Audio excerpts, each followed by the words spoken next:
The night was loud, crowded, and restless inside Murphy's bar, but all the noise couldn't drown out the quiet storm raging in Jacob Turner's chest.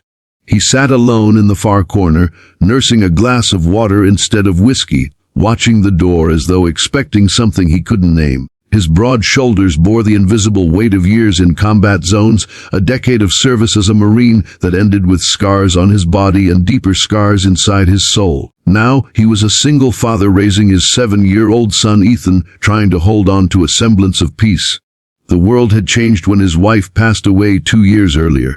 War had been brutal, but losing her had been unbearable. Tonight, he wasn't supposed to be here. He had promised himself no bars, no trouble, but sometimes the silence at home was too much, and so he found himself among strangers, pretending to be part of the noise. If you believe in kindness, in second chances, and in the power of people protecting one another no matter the cost, then please take a moment to like, comment, share, and subscribe to our channel, Kindness Echoes. Together we spread stories that remind the world what humanity truly means. Jacob was about to leave when the energy in the room shifted. The door opened and in walked 2 young women, identical twins, though most people wouldn't have noticed right away. Their hair was tied back in neat ponytails, their eyes scanning the bar with precision rather than curiosity. They carried themselves with an air of quiet authority, though dressed in casual jeans and leather jackets. To Jacob, they looked like any other pair of college students, maybe in their late 20s, though something about their posture caught his attention. He had learned in the military to read people. These 2 weren't here for drinks or fun. They were here for a reason. The twins, Aria and Brielle Dawson, were not who they seemed. Beneath their unassuming appearance, they were trained FBI agents working undercover. Their assignment tonight had been simple: meet a confidential informant at this local dive. But as soon as they entered, they noticed something was off. At the bar counter sat 3 uniformed police officers, already several drinks in. Their laughter was loud, their behavior arrogant, and their attention turned sharply toward the women as if they were prey. The oldest officer, with graying hair and a face hardened by entitlement, whistled at the twins. His name tag read Sergeant Collins. His words, slurred with alcohol, carried across the room. "Look what we got here, boys. Twin trouble." His companions laughed crudely, and Jacob felt his stomach tighten. He had seen men like them before, drunk with power more than alcohol. Men who believed authority gave them the right to intimidate. Aria and Brielle tried to ignore the comments, walking to a booth, but Collins wasn't finished. He rose, unsteady on his feet, and approached them with his 2 fellow officers behind him. The whole bar quieted, sensing the confrontation. "Ladies, don't be shy. Cops like us can make sure you're safe." Collins sneered, leaning too close. His hand reached for Brielle's arm. That was the moment Jacob stood. He didn't think. His instincts, honed on battlefields and sharpened by the duty of fatherhood, took over. In 3 strides he was at their table, his presence looming like a wall between the officers and the women. His voice was calm but edged with steel. They said no. "Back off." The officers blinked, surprised at the interruption, then anger flashed in their eyes. Collins shoved Jacob's shoulder. "Who the hell do you think you are?" Jacob didn't flinch. "Just a man who doesn't tolerate bullies." His voice carried through the bar, and a hush fell over the crowd. Everyone was watching. The twins exchanged a quick glance. They hadn't expected interference, especially not from a stranger. Aria's heart raced, not because she was afraid of the officers. They could handle themselves. But because Jacob's raw, unhesitant courage struck something deep within her. Collins smirked, trying to reassert dominance. "You want to play hero? Let's see how tough you are when you're outnumbered." His 2 men cracked their knuckles, circling like predators.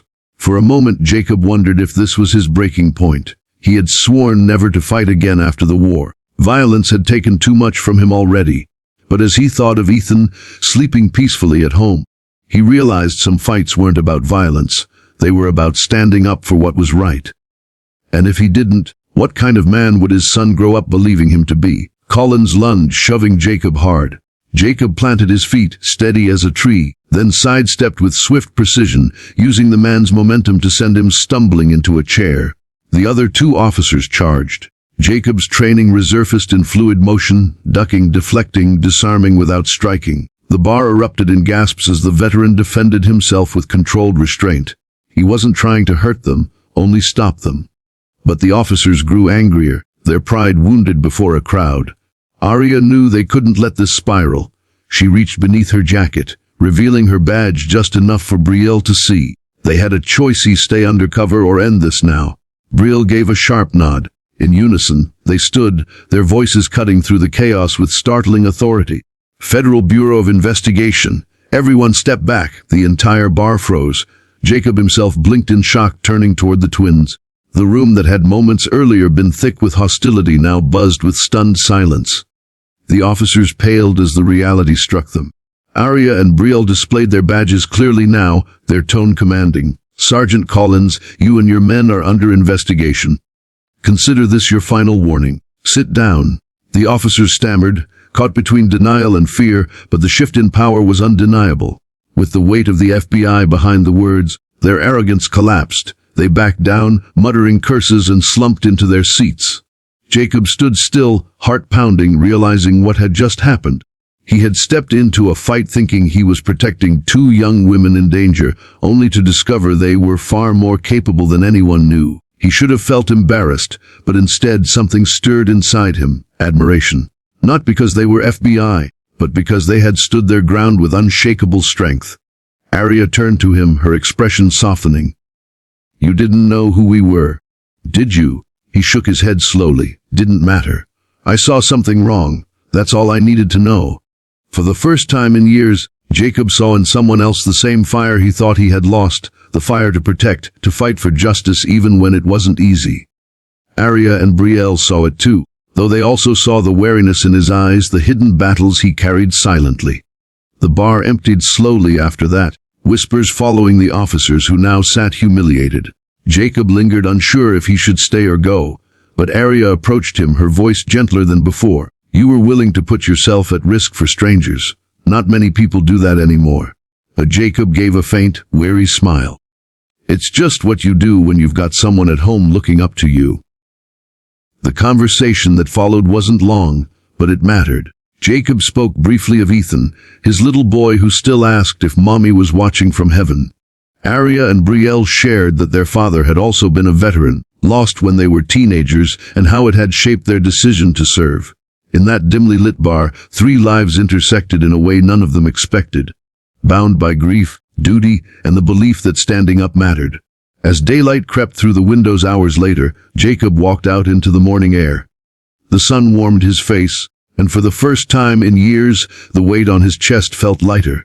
He thought about Ethan waking soon, about breakfast waiting at home, and he realized something powerful. Maybe he wasn't broken. Maybe he was still the man his son believed him to be. For the twins, the night had been more than an assignment. They had met a man who reminded them why they fought. Not just with badges and authority, but with heart. They exchanged a glance as Jacob disappeared down the street, silently agreeing they would cross paths again someday.